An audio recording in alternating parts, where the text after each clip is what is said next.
경복궁역도 있고요. 또 조선시대의 가장 중심이 되는 건물이라고 할 수 있는 우리 경복궁. 자, 보세요. 자, 여기가 보이는 것이 바로 경복궁의 문입니다. 선생님, 여기 광화문이잖아요. 맞아요. 경복궁이 바로 광화문을 지나서 세 개의 문을 지나서 근정전까지 가는 그러한 궁궐이 말고 경복궁이라고 할 수 있고요. 자, 경복궁 광화문, 우리 예전에 현판은요, 이렇게 오른쪽에서 왼쪽으로 쓰여졌습니다. 자, 그리고 쭉 한번 뒤돌아보시면, 자, 보세요. 바로 광화문 바로 앞에 있는 곳이 바로 광화문 광장이고요. 이곳에서 뭐 집회 같은 게 참 많이 하죠. 그다음에 오른쪽으로 가면 서울지방경찰청도 있고, 또 왼쪽에 보면 요 건물이 바로 역사박물관입니다. 가보면 이 광화문 광장 쪽에 정말로 많은 볼거리가 많습니다. 자, 그리고 그럼 우리가 지금 이제 광화문 한번 들어가 볼 건데요. 한번 광화문에 대한 설명도 한번 볼게요. 자, 경복궁의 정문으로 태조 4년에 창건되었고, 광화문에는 3개의 문이 있는데요. 당연히 중간에 있는 문은 어도, 임금님만 출입할 수가 있고요. 좌우의 문은 신하들이 다녔다고 합니다. 거기다가 광화문 앞에는 상상의 동물이자 여러 가지 이야기가 있습니다. 해치상은 되게 정의로운 동물이래요. 그래서 되게 거짓말을 하거나 속이지 말고 사기치지 말고 경복궁에 들어가라 라는 그런 의미도 있다고 합니다. 좀 재밌는 해치상도 여러분들 꼭 기억하세요. 자, 그렇다면 우리 한번 광화문 들어가 보겠습니다. 짜잔. 광화문을 지나서 바로 우리가 이제 흥내문을 지나가서 흥내문이라고 보이죠? 자, 흥내문 볼게요. 바로 광화문과 근정문 사이에 있는 중간에 있는 문입니다. 일본이 조선을 지배했을 당시에 이 흥내문을 없애고 여기에 조선 총독부 건물을 세웠어요. 그래서 95년 돼서야 이 총독부 건물이 허물고 흥내문이 복원되었습니다. 자, 보시면 되게 굉장히 넓습니다. 그죠? 딱 봐도 엄청 넓어요. 여기에 거의 지금의 돈으로 300억이 들었던, 건축비만 300억이 들었던 이 조선 총독부가 세워졌습니다. 우리나라 독립운동을 억압하고 또 우리나라를 지배했던 그런 조선 총독부가 여기 있었습니다. 자, 보시면 되고요. 자, 그 다음에 여기에 보면은 답도라고 해서 궁궐에서 이제는 오르는 계단이 있는데, 이 계단에 뭐가 있냐면 봉황이라고 하는 신비한 그 새가 있어요. 새의 모양이 있는데 이게 바로 태평성대 를 나타내는 그런 상상의 새가 그려져 있다고 합니다. 자, 그러면 우리 이제 흥내문을 지나서 영재교를 한번 가볼게요. 자, 출발하겠습니다. 출발.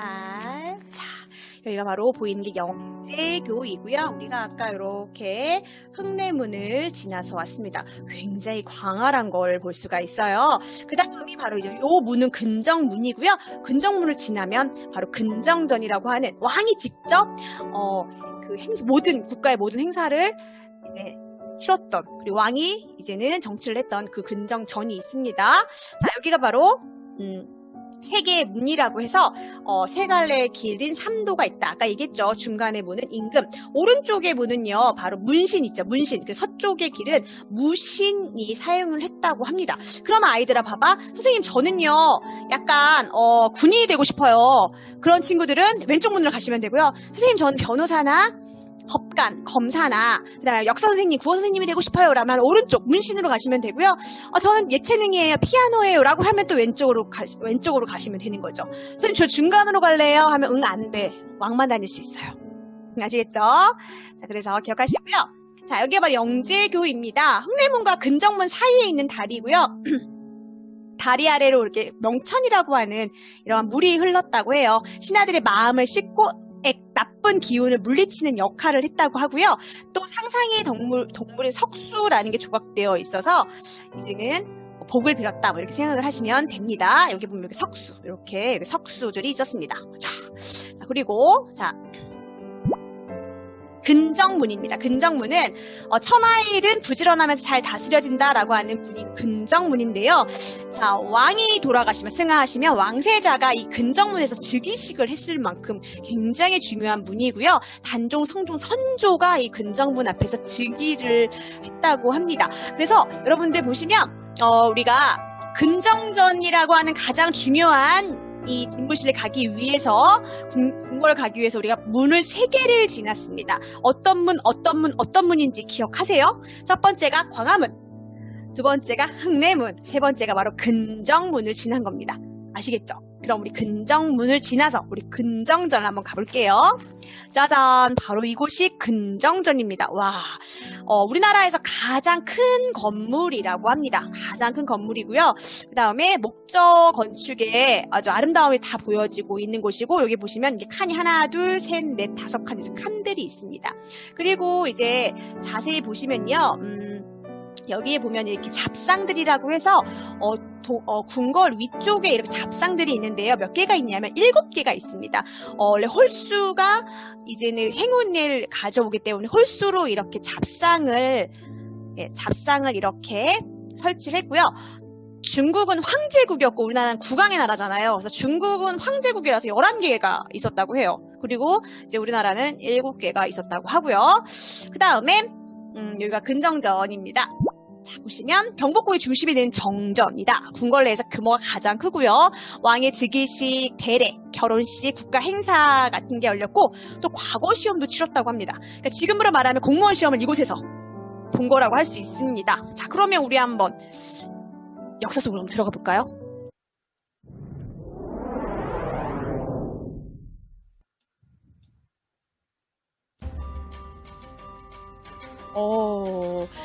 자, 여기 보시님 보면 이렇게 와, 지금 우리 선조들이 뭐 하고 있는 것 같아요? 지금 뭐 하고 있나요?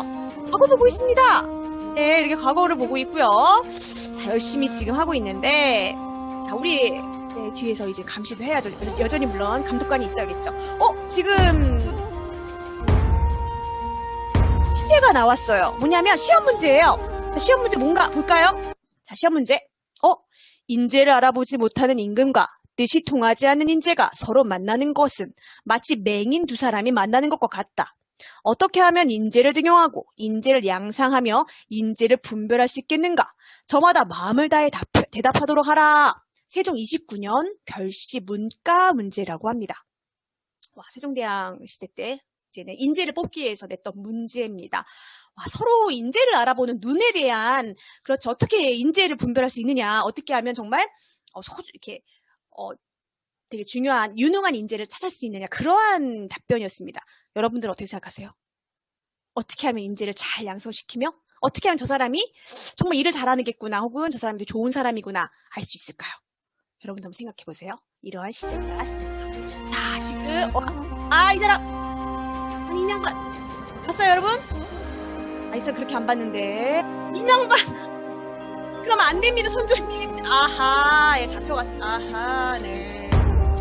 아하, 이러면 안 됩니다. 지금도 그렇습니다. 지금도 이렇게 스마트폰 이런 거 갖고 있다가 걸려가지고 잡혀가는 길 많은데, 옛날에도 역시 우리나라네요. 네, 너무 재밌었습니다. 네, 역사 속에서 나왔습니다. 재밌었어요. 네, 자, 그 다음에 우리 근정전 옆에 있는 우리 수정전 한번 가볼게요. 수정전이라고 하는 곳은 어디냐면요, 이름 처음 들어본 친구 있을 겁니다. 이곳이 바로 여러분들 아는 곳입니다. 여전히 잡상이 이렇게 있고요. 여기 보시면 용머리라고 해서 용의 머리들이 있는, 그러니까 이 기와를 떠받들어주고 있는 용머리가 이렇게 있습니다. 바로 짜잔. 바로 세종 때 집현전으로 사용을 하였고요. 임재한 때 소실, 그러니까 불에 탔는데 고종 때 재건하면서 수정전이라고 명명하였습니다. 자, 수정전은 갑오개혁 당시 군국 기무초로 사용되기도 하였고요. 이곳에서 바로 한글을 연구하였다고 보시면 됩니다. 되게 안타까운 역사를 가지고 있는 것이 바로 이 수정전, 집현전인데요. 아까 얘기했죠. 조선총독부가 300억이라는 돈이 필요해요, 건축을 하려면. 그러다 보니까 일본 놈들이 어떻게 했냐면 우리나라에 있는 이런 수정전이나 아까 뭐 자경전 같은 이러한 건물을 팝니다. 경매로 팔아버려서 그 돈을 가지고서 조선 총독부를 만들게 돼요. 그래서 이 수정전도 그렇게 고종 때 재건되었지만 일제시대 때 다시 팔리고 수모를 겪다가 현대에 와서 다시 이렇게 재건을 한 그러한 궁궐이라고 할 수 있습니다. 가슴이 아파요. 자, 그 다음에 우리 근정전을 이렇게 다시 간 다음에 우리 어디 갈 거냐면요, 바로 왕이 진무를 보는 사정전을 갈 겁니다. 자, 사정전인데요. 사정전, 여기서 사자가 무슨 사자냐? 사자가 무슨 사자냐면 생각하다라는 사자입니다. 그래서 사정전을 한번 가보도록 할게요. 자, 사정전은 경복궁의 편전이다. 왕이 평상시에 이제 머물면서 정사를 돌보던 곳입니다. 그래서 모자가 이렇게 왕이 이렇게 앉아 있는 곳이 있고요. 또 임금의 상징인 일얼오봉도라는 게 있는데 이름이 뭐냐면 해와 달과 그다음 5개의 봉우리란 뜻입니다. 이게 5개의 봉우리가 왜 있냐면요. 이 왕이 모든 걸 다 밤에나 낮이나 모든 지역을 다 내가 지켜보고 있어 라는 의미라고 합니다. 알겠죠? 그래서 일얼오봉도 가가지고 좀 안착 좀 하세요. 자, 있습니다. 그래서 사정전에서 하셨고요. 자, 그 다음에 우리가 어디 갈 거냐면요. 바로 조선시대에 이제는 조선시대에 중국 사신이 오거나 하면 연회를 베풀던 바로 이 경회루를 한번 가볼게요. 자, 경회루입니다. 굉장히 크고 아름답습니다. 원래는 이런 호수가 있었던 건 아니고요. 호수는 인간에 의해서, 그 사람 인간에 의해서 너무 웃긴다. 예, 인공적으로 만들어진 그러한 호수라고 생각하시면 되고요. 이곳에서 이제는 여러 사신들도 오고 막 이랬다고 합니다. 자, 이곳이 바로 경회루입니다. 굉장히 아름다운 그러한 모습을 보입니다. 자, 여기 뒤돌아보셔도 이렇게 여기 수정전도 아까 수정전 보이죠? 여기는 카페더라고요. 가보니까 네, 이렇게 있었고요. 자, 그 다음에 좀 특이한 게 있습니다. 여기 보시면 아까 잡상 기억나세요? 잡상이 어처구니들이라고 해서 이제 삼장법사랑 뭐 저팔계, 손오공, 사오정 이러한 이제 서역의 법을 찾으러 가는 그러한 이제는 잡상들이 있는데요. 이 잡상이 굉장히 수가 많습니다. 아까 분명히 내가 몇 개 있다 그랬어요. 그러니까 황제국, 그러니까 중국 같은 경우는 황제국이니까 거긴 11개가 있고 우리나라는 7개만 있다고 했는데 여기 보면은 몇 개 있을까요? 몇 개예요? 11개가 있습니다. 그게 제일 많아요. 이 경복궁 중에서.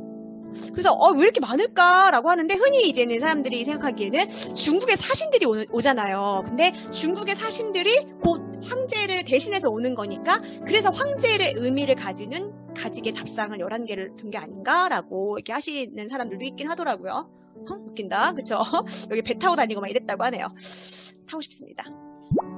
경회루입니다. 연못 안에 만든 누각으로 사신이 왔을 때나 국가 행사가 있을 때 연회를 열었던 장소고요. 우리나라에 있는 누각 중에서 규모가 가장 크다라는 걸 알 수가 있습니다. 누각이라고 하는 건 연못 사이에 이제 만들어놓는 곳이라고 생각을 하면 됩니다. 자, 그럼 우리가 이제는 다시 이제 경회로 왔어요. 경회를 갔으니까 다시 사정전 갔다가 우리 어디를 가야 되냐면 우리가 이제 일만 할 수 없잖아요. 우리 왕이라고 일만 할 수는 없어. 우리 쉬어야죠. 그래서 우리 왕이 쉬는 곳으로 갈 겁니다. 왕이 쉬는 곳으로 갈 건데 바로 그곳이 어디냐? 바로 강령전입니다. 자, 우리 강령전 이렇게 쭉 보시면 와, 강령전이다. 보이시죠? 자, 강령전입니다. 그런데 선생님 이상한 게 있어요. 그래, 아무도 안 물어보지만 나 혼자서 물어보고 있어. 선생님 이상해요. 여기에 뭔가 휑해요. 휑해? 봐봐, 휑한가요? 뭔가? 휑한 거 맞아요? 뭔가 휑하죠. 여기에는 분명히 옆에도 보면 여기 보면 이렇게 용머리가 이렇게 있단 말이야. 그쵸? 여기 보면 이렇게 지붕에 용머리라고 하는 게 있는데 강령전은 없습니다. 그쵸? 휑합니다. 왜 그럴까요? 이미 왕이 있으시니까. 원래 왕이 곧 용이잖아요. 드래곤, 왕이 곧 용인데 용이 쉬시는 곳이니까 굳이 용머리를 만들지 않았다라고 합니다. 와, 멋지다. 그쵸? 자, 그러면 우리 강령전 한번 설명해 볼게요. 자, 왕의 침전으로 왕은 이곳에서 독서와 휴식을 즐겼고요. 때로는 신하들을 불러 면담을 했다고 합니다. 강령전은 모두 9개의 방으로 이루어져 있고 방과 방 사이에는 이렇게 모두 문을 열면 서로 통하게 두었다고 합니다. 이게 강령전입니다. 왕의 처소라고 생각하시면 되고요. 자, 이제 왕의 처소 봤으니까 우리 어때요? 왕비의 처소 찾아봐야겠죠? 자, 교태전 가겠습니다. 교태전 출발. 자, 교태전입니다. 자, 교태전은 자 보시면 바로 여기도 용머리가 없어요. 그렇죠. 여기 물론 잡상들이 이렇게 있고. 자, 교태전은 왕비가 거처하던 침전입니다. 교태라는 말은 세상의 음과 양이 잘 어울리라는 곳에 의미가 있고 가장 화려한 건축미를 자랑한다고 합니다. 어디서 화려한 걸 알 수가 있냐면요. 이렇게 처마가 올라간 솟구쳐져 있는 모양을 보면 알 수가 있는데요. 옆에 있는 건물들과 비교를 해봐도 이렇게 되게 티나게 이 교태전의 모상이 이렇게 높이 되게 화려하게 돼 있는 걸 알 수가 있습니다. 왕비가 있었던 곳이에요. 자, 그 다음에 우리 왕비가 있었으면 뭐랄까요? 우리 이제 세자가 있는 곳 찾아볼까요? 바로 세자가 있는 자경전입니다. 자, 바로 이렇게 세자가 이제는 공부하던 곳이기도 하고요. 다른 말 동궁전이라고도 했다고 해요. 네, 이것이 바로 자경전입니다. 선생님이 아까 자경전을 세자들이 머물던 곳이라고 했는데 세자가 아니라 바로 대비가 있던 곳입니다. 자경전은 1865년 고종 때 흥성대원군, 고종의 아버지였던 흥성대원군이 경복궁을 다시 지으면서 고종의 즉위에 도움을 준 헌종의 어머니 신정왕후를 위해 세운 것이라고 하네요. 약간 느낌인지 몰라도 뭔가 되게 현대적인 그러한 느낌이 좀 나는 것 같습니다. 기분 탓일까요? 자, 그 다음에 우리가 거의 다 지금 다 봤는데 우리 마지막 건천궁 한번 가보도록 할게요. 자, 바로 건천궁입니다. 자, 건천궁 하면은 그냥 이제 경복궁의 가장 북쪽에 있는 궁궐이에요. 그런데 건천궁 하면 우리가 좀 가슴 아픈 역사가 있습니다. 바로 1874년 고종이 건립했고 바로 여러분이 알고 있는 명성왕후가 거처하던 처소인데요. 60여 명의 일본 낭인에 의해서 무참하게 시해당했던 장소로도 알고 있습니다. 그래서 이곳에서 무참히 시해당하고 또 불에 타서 시신까지 이제 훼손당했던 장소이기 때문에 어쩌면 이 건천궁은 좀 되게 가슴 아픈 그러한 비운의 장소란 느낌이 들기도 합니다. 또 가장 북쪽이기도 하고요. 자, 좋습니다. 그래서 우리 이제까지 해서 우리 건천궁까지 우리 경복궁 답사를 한번 마무리를 했습니다. 자, 그러면 우리 다시 뿅 해서